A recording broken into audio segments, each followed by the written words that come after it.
যখন আমি টেনে পড়ি, বাড়ি থেকে বললো মাধ্যমিকটা ভালো করে দিয়ে দিলেই তোর পড়াশোনা শেষ। মাধ্যমিক দিলে আর তোর কিছু করতেই হবে না, মাধ্যমিক দিলে তো ছুটি।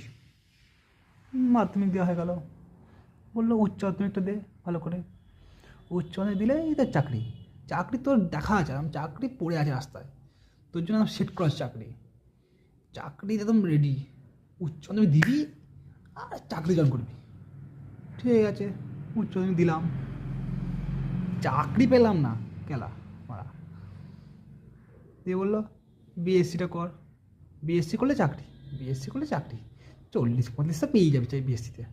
আর আমি ওকা চোদার মতো বিএসসি করে ফেললাম, চাকরি কয় ভাই, চাকরি নেই।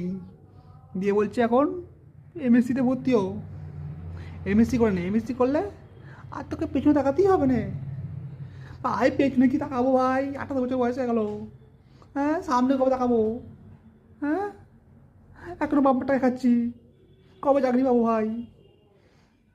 তাই বলছি ভালো করে পড়াশোনা করে লাভ নেই, ব্যবসা করো ব্যবসা। সেই 20 বছর ধরে পড়েই যাচ্ছি। যখন থেকে সোজা হয়ে মুততে পারতাম না তখন থেকে পড়েই যাচ্ছি। আর কদিন পড়বো ভাই, ক্ষমা করো ভাই, ক্ষমা করো। পেন নাম ভাই, পেন নাম।